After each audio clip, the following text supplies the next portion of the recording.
Expanded Solo Parent Welfare Act o yung RA 11861. Opo, ito po yung nakasa, noong year 2022 po, under po ang approving President ay si President Rodrigo Roa Duterte. Okay?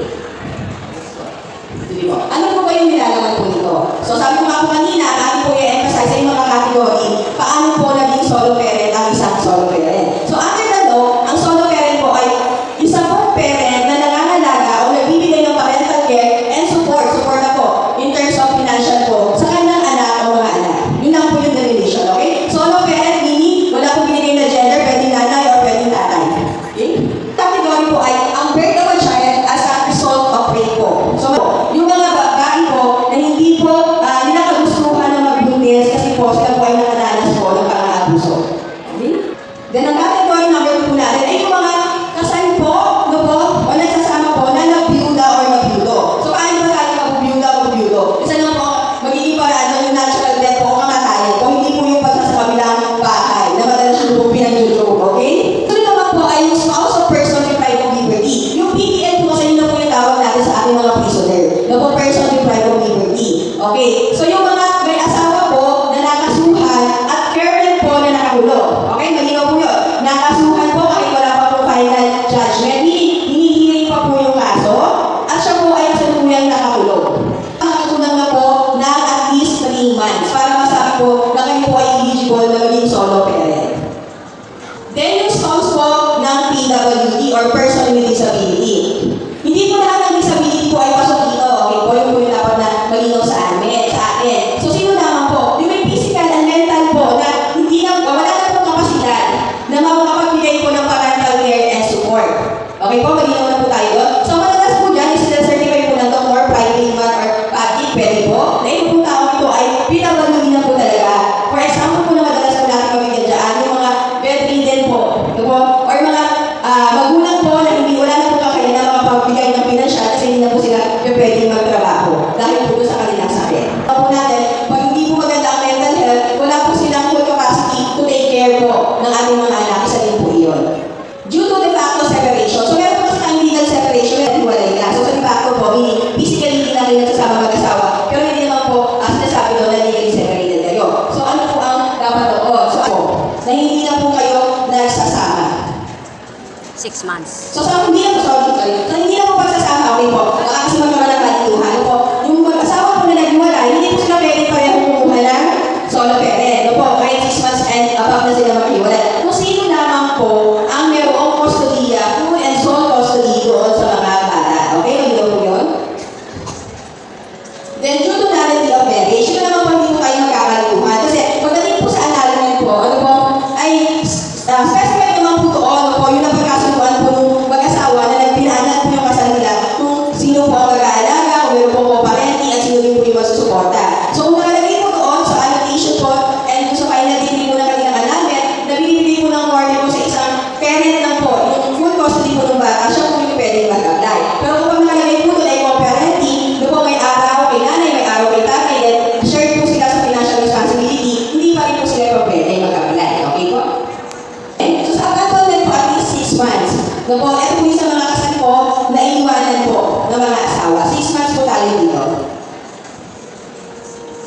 Sa spouse and relative of OFW, dito po ang minilitan po na natin ng ID po ay yung naiiwanan po sa Pilipinas ng OFW. Pwedeng asawa po or yung mga kamag-anak po. Pag tinawag po natin relative, kailangan within 4 degree or consanguinity or affinity lamang po. Consanguinity po, by blood, kamag-anak po sa dugo. Affinity po, by marriage po, kamag-anak po doon sa pinakasalan niyo po na asawa. Okay po? So within 4 degree, paano niyo po malalaman? Nakabilang kayo sa 4 degree. Great-great-grandfather po, pataas. Mula po sa bata, nanay, lolo ng lolo, ano po siya. Pagdating naman po sa baba, first cousin. Yung bata po, yung kanyang pinsan, anak ng pinsan. Okay po? Great-great-grandfather po, pagpataas tayo. Then first cousin po, pagpababa. So pag-ibigay dito, hindi po pwede na nag-apply po kayo ng pagiging OFW, ay pwede na po mag-apply yung naiwanan ninyo. Hindi po. Nakasaad po sa batas, kailangan nakaalis na po kayo at 12 months po kayo na wala po sa Pilipinas para maging eligible po kayo. So uninterrupted. Hindi po pwede. Kaya po hindi po namin mabigyan po yung mga seafarers. No po? Kasi sa seafarers po, ay every 6 months or every 9 months po na uwi. Kasi po po natin sa batas natin, uninterrupted po ng 12 months. So malinaw naman po. Ibig sabihin, the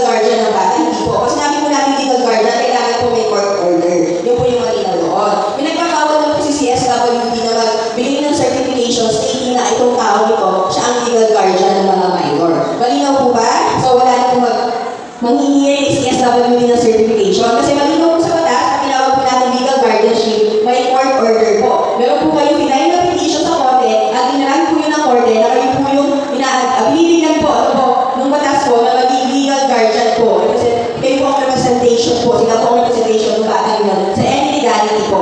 Ano po, regarding po sa bata.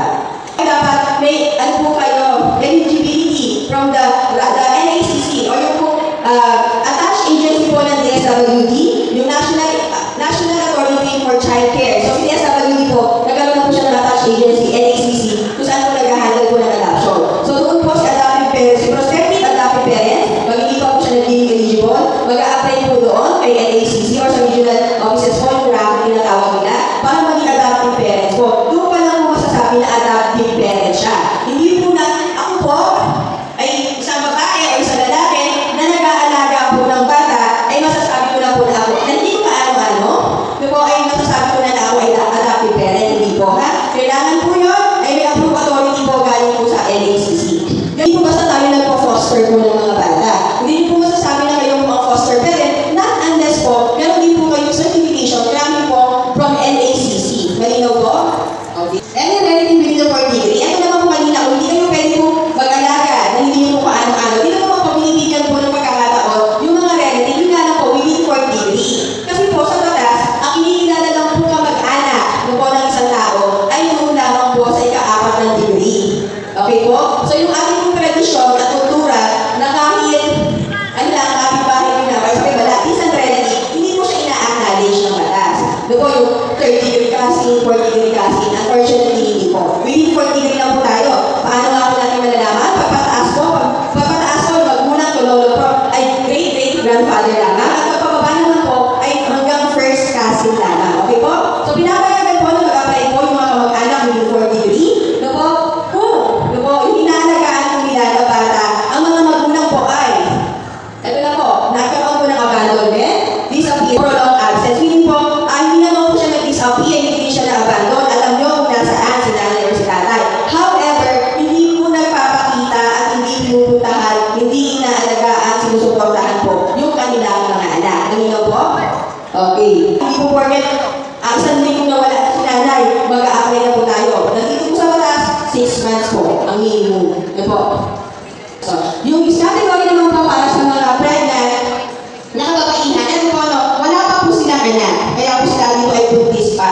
Pero, pinahalagaan po dito sa batas na ito, sa expanded law, yung pong kahalagahan po, nung pagpaparental care po, nung nanay doon sa kanyang unborn child, so hindi po na napapanganak na bata. Pwede po mag-apply po ang mga nanay na buntis, provided po na sila lang po, hindi po sila pinanagutan. Ano po, nung tatay nung bata. Ano naman po yung mga requirements na kailangan nyo pong dalhin? Ito na po, di ba? Kasi marami nag-requirements. Kung lahat naman po kayo dito ay meron ng, ano po, may active and valid STIC na, ano po. Ito po yung madalas po na inirereklamo. Yung po mga hindi namin sa inyong requirements, ay hindi po namin gawa-gawa na. Kaya wag po kayo magagalit sa amin. Or magsasabi na mahigpit kami. Ito po ay batas from the national, ibinaba po sa local, ini-implement po natin dito sa ating locality. Hindi po natin pwedeng baliwalain po kung ano po yung stipulated po dun sa batas. Okay po? Hindi po tayo basta-basta pwedeng magbago. Nang dahil na kung gusto po natin na wala ng Senomar, okay na mahal ng Senomar, unfortunately, stated po kasi dyan sa mga requirements per category po, tsaka yung mga source statement po, ano po, kailangan po talaga. Kasi po ito, ano po, may kaso po, ano po. Medical record of incident of rape, madalas po sa medical record po, yung medical legal po yung ginagamit. Ano po, napapakatunay po na na-rape po yung tao. Notarized sworn statement po, na solo parent po siya. At siya po ang may sole custody po ng bata. Affidavit po ng barangay. Ito po yun. May mga representative po tayo from the barangay. Tama po ba, Pres? Meron po ito po yun. Ang barangay po, may mga barangay po na nagbibigay pa ng barangay certification.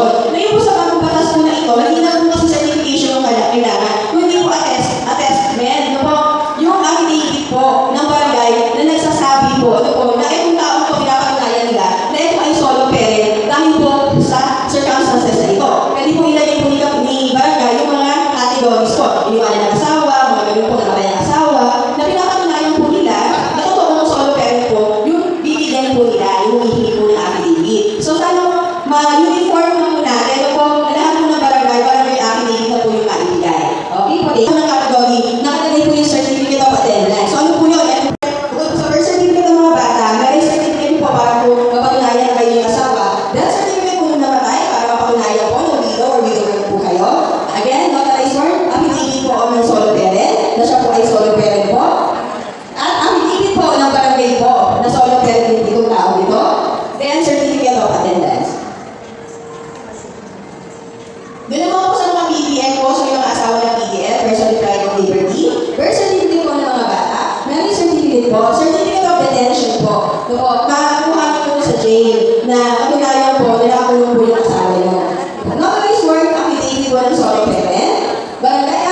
po, and certificate of attendance.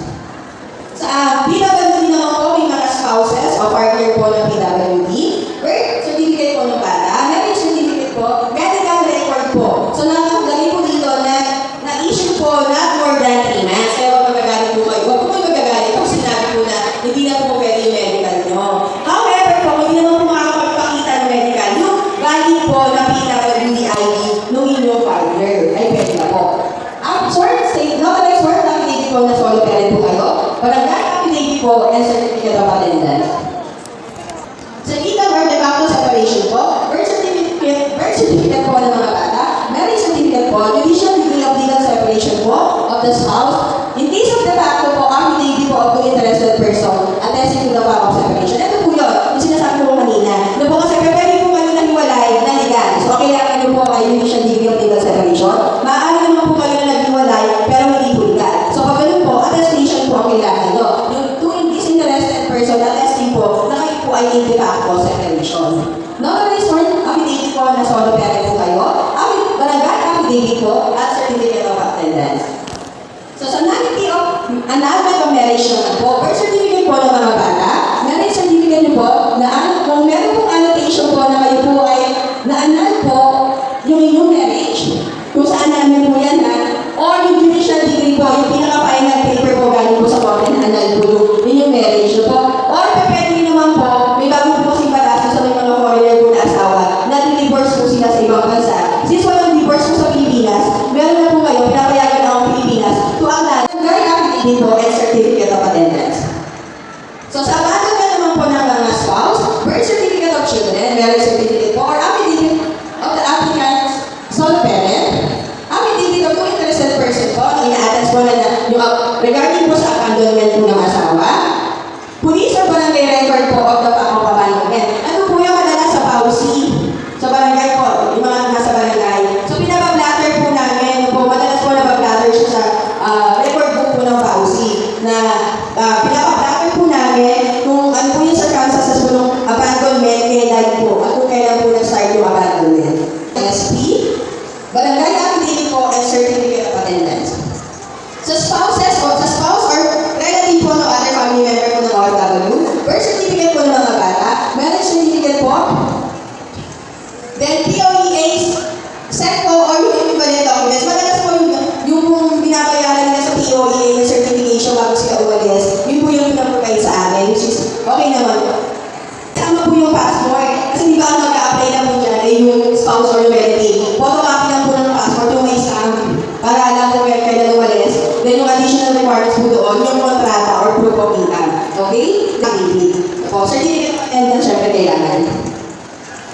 Ayan, nakakabili po nung SP natin, parang affidavit sa mga po, tsaka certificate of attendance. Sa unmarried father or mother po, birth certificate po ng mga bata, ito na po si Senomar, na po very confidential, hindi na ipang celebrity, pag ito solo parent. So, ito po, nakalagay po talaga, na kailangan niyo po ng Senomar. At mapapansin niyo po dito, pag renewal po, kasama po yung Senomar, sa kailangan niyo po i-provide na everything. Okay po, mag-ilaw po tayo doon. Notarized short affidavit po ng solo parent po, barangay affidavit po ay certificate of attendance. Legal guardian, foster parent, and adoptive parent po, birth certificate po ng bata o ng mga bata, proof of guardianship po, yun na po yung proof of guardianship po, yung galing po sa korte. Yung proof of adoption po, galing po sa NACC, and proof of foster care po. Foster care po, may mga certification po yan na ina-authorize po itong foster parent po na to na mag-cater ng bata. Okay po? Affidavit of statement po, barangay affidavit po, and certificate of attendance. Then, pagdating naman po sa relative within 43, birth certificate po ng mga bata, then certificate po o certificate po na incapacity po. Namatay po ang magulang, pwede rin po na PWD po yung parents po. Pwede rin po na nawawala po or na-abandon na po yung mga bata ng mga magulang. Then, proof of relationship po, kung paano yung po naging relative. So, paano po ba pinuprove yun? Kung lola po siya, maternal grandmother, yung birth certificate po ng mga bata, birth certificate po or marriage certificate po ng nanay ng mga bata, at birth certificate po ng lola. Or any identification ng lola. Makikita po din sa any identification ng lola na siya yung nanay ng bata. Okay po? So, ganun po yung mga nire-required po para po ma-prove ang relationship. O ng solo parent, barangay affidavit po and certificate of attendance. So, pagdating po sa pregnant solo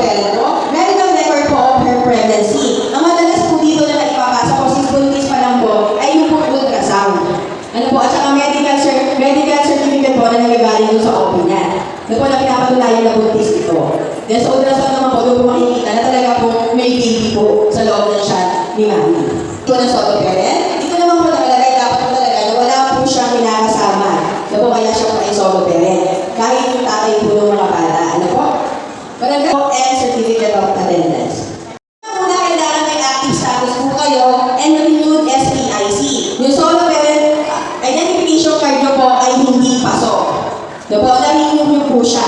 Valid po siya. So, na-issue po ito dapat from January to December 2024. So, yung mga new applicant po this January at yung mga pasuko yung ating ID na mag-renew lang po this January ay hindi po namin ma-accept for evaluation sa taong ito. Okay po, mag-ready po? Maaari po next year po, ma-accommodate po namin kayo for another batch. Pero this year po, ang pwede lang po natin i-accommodate ay yung meron pong valid ID, active po, ano po, alam niyo po, from January to December 2024. At sila po ay kumikita po, ano po, ng 250,000 pesos pababa. 250,000 kilo. Ang annual income po nila ay hindi po tataas ng 250,000 pesos. Okay po? Ano po yung mga mandatory documentary requirements po natin? So, para masabi po natin na ito po ay kumikita ng 250,000. Unang-una po kung wala pong trabaho, affidavit of no regular employment po pag unemployed. So, pag sinabi po affidavit po, kailangan po ito ay notarized. No po, at in form of affidavit. Okay po, malinaw po.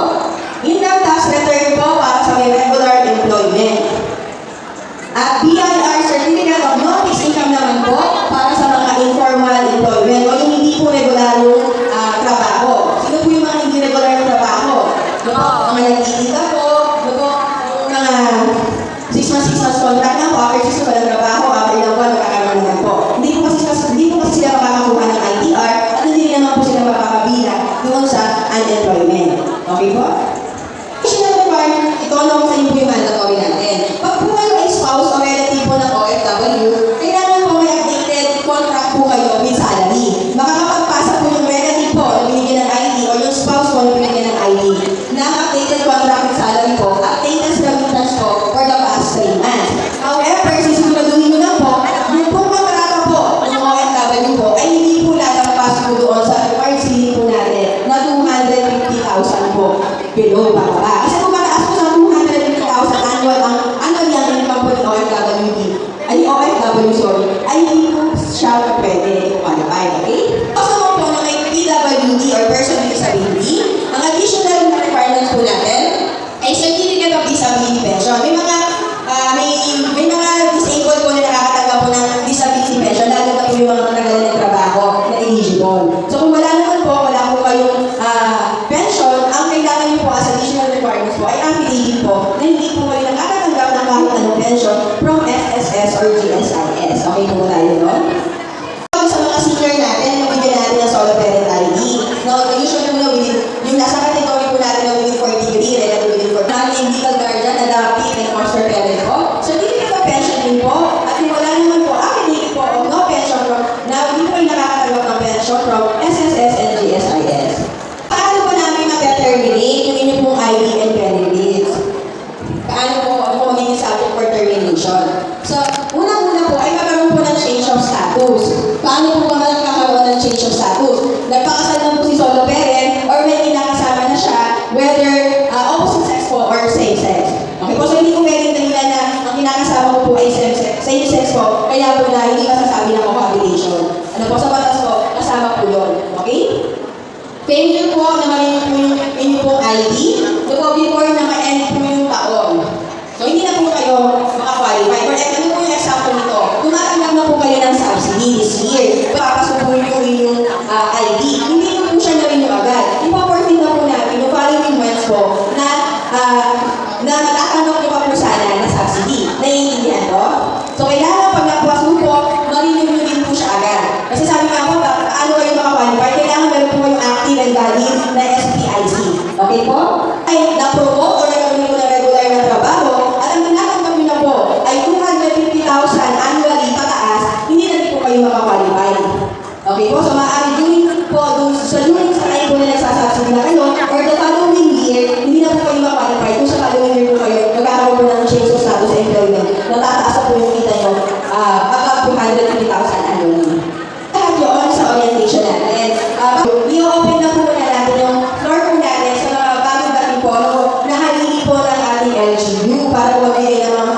mensahe po para sa inyo. Solo parent subsidy, ang mga bagong nagpa-member pala. Sabi nga po kanina, kung inyong membership po ay ngayon lang January, hindi po. Basta po kayo ay member, hindi na po kayo nag-ID at bali po yung ID niyo po from January to December at narinig niyo po siya, pwede po kayo. Okay di ba? Kung nga po, first time member niyo po na January, bali pa po siya iba until December. Kasi ngayong January wala po kayo magpapakainu. Pwede po kayo mag-apply for subsidy. As long as tapos po kayo sa eligibility, makakatanggap po kayo ng 1,000 pesos sa buwan. Ma'am, regular po ako sa work, pero hindi po tinatanggap ng company namin ng solo parent ID ko kasi hindi ko po yun, hindi ko alam yung batas ako sa solo parent. Kaya hindi ko ma-apply ng 7 days leave ko. So, ano naman po yun? Regarding po dito, nasa batas naman po talaga na 7 days leave, additional para sa solo parent. Kahit ano po yung employment status yun, as long as nakarender kayo ng 6 months na sa company. Kung dito naman po sa katanungan nyo, maaari po kayo yung copy sa amin para maingay po lagi yung company nyo, mabigyan po namin ng copy, regarding po dun sa IRR po ng Saras. Or maaari din naman po ibigay nyo po, or papuntahin po si HR kung gusto rin naman niya sa CSWD, or ibigay po yung contact number namin, yung official email namin, para maingay po kami ni company at mabigyan po namin siya ng proper documents regarding po yung sa solo parent act. Okay po? Itong parent card ko, 2021 pa. September 26, 2022, September 26, 2024. Ang tanong ko po, nakapag-renew po ba kayo ngayong September? Kasi kung na-renew po kayo, may valid ID po kayo, pwede kayong mag-apply. Yan lang po namin ng pagkakataon na mag-apply, mag-renew kayo January para maging eligible po, for this subsidy sa taong ito, ay yung December lang po. Nagkagats po ako. So kung ang magiging na renew po SPIC ay until December, meron po kayong oras para mag-renew bago po mag-validation. Kaya po yung start ng validation na. January 27, dapat po yung may mapapasok SPIC ID ng December 2024, ma-renew. Malinaw po? Yun lang po yung papayagan. Kung pasok na po yung inyong ID mula February to December at ngayon lang kayo mag-renew, unfortunately, hindi na po kayo makakasama sa subsidy this year. I-renew nyo po kayo taong ito at by next year po, pag may slot pa po, mapavalidate po kayo. Okay? Kapag pay out po, pwede po ba ang kapalit ng mga, especially po sa akin, may work offer. So, pwede naman daw po, ano po, as long as may authorization, may photocopy ng SPI ID ng solo parent, with 3 specimen ng signature na, at valid ID po nung ino-authorize niya. Kasi photocopy din po, with 3 specimen din po ng kanyang signature. Malinaw na po? Kasi may mga notary public po yun. Kasi pag affidavit po, may salita po affidavit, kailangan po ino-authorize. So, ito notaryado po, short statement po, na nagpapatunay, sinasabi ko po na wala po kayong trabaho, ino-authorize po siya. Okay? Okay po. 22 below po. Sa bagong batas po na ito, pinapayagan po ang 22 years old below. Kung anak ng solo parent ay may anak na po, sino ang dapat kumuha ng ID ng solo parent? Yung nanay o yung anak? Ilan taon na po ba yung anak nyo? Yung anak nyo na may anak, pwede po siya kumuha ng solo parent. Okay po? Hindi nyo na po siguro ipaparent yung may anak na. So, yung meron maliit na po ng anak. Okay po? Kung kayo po ay solo parent at isa sa mga anak nyo na minor po ay nagkaanak, sino po yung, ano ba yung, ganun ba, yung sasabihin ko, sino po yung magiging solo parent? Pareho po kayo. Kung kayo po ay may anak pa na iba, ano po, ang a-apply na nyo na po ay yung para doon sa natitira nyong anak. At ito po si solo parent na may anak, mag-a-apply po siya ng kanya na sarili niya para naman dito sa apo ninyo. Kaya nga po, kayo po katanungan regarding sa leave. Isa lang din po sa unari. Mag-coordinate po kayo sa amin kung bakit nakalip po ng copy ng batas. Or pwede po ibigay po namin sa inyo yung aming official email kung gusto po ng kapalino na nag-email po sa amin regarding po sa provision po ng bagong batas. Or email sa kanila kung ibibigay po sa inyo ng HR yung po ng contacts. Kung po sa mga naguguluhan, tungkol po sa renewal, kayo po na nagtanong na may solo ID, solo parent ID pa until April 27, 2025, pwede po kayo mag-apply. Nalino po, iba? Lahat po na nabigyan ng renewal ID po from January to December po. As long as valid po yung hawak nyo. Until this month po, kayo po ay pwede eligible. So kayo po, ang inyong po expiry po ng ID nyo ay sa April pa. Ngayon po ang validation natin. Eligible po kayo. Okay po? How po ay makapasa at mabibigyan at hindi kayo nag-renew after po ng inyong validity, doon po matatanggal yung subsidy nyo. Naiintindihan po? So kung April 27 po kayo, ine-expect po na by May, naka-renew na kayo. Okay po? So ang pinapayagan lang po ulit namin na makapag-renew po ay yung may validity o mapapasok ngayong December until ngayong January 25. Kasi 27 po ay umpisa na ng ating validation or acceptance po ng ating application. Tulad po ng pinaliwanan namin, as long as eligible ka. Okay po sa pagiging solo parent. Yun po yung malinaw doon. Kung ikaw po ay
program tungkol sa Selomar. No, kasi marami, as I heard, sabi po ni Pres Christy, maraming member para sa parent ang hindi makaregister because they need Selomar. Wala po Selomar certificate of non-marriage. Okay.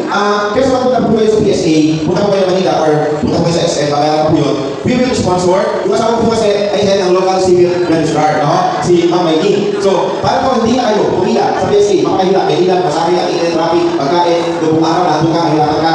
Kami na po ang mag-aayos ng Selomar nyo. Because si Miss Maylene have a direct access sa PSA. No? Kaya po, hindi kayo lumas. O nakapit kayo. Hindi na kayo absent. Nakapit kayo. Hindi na kayo gagasos sa pang-lunch o pang-merienda. O ibigay nila sa akin yun. Okay? Wala po kayo naiintindihan. Free po yung Selomar. You will sponsor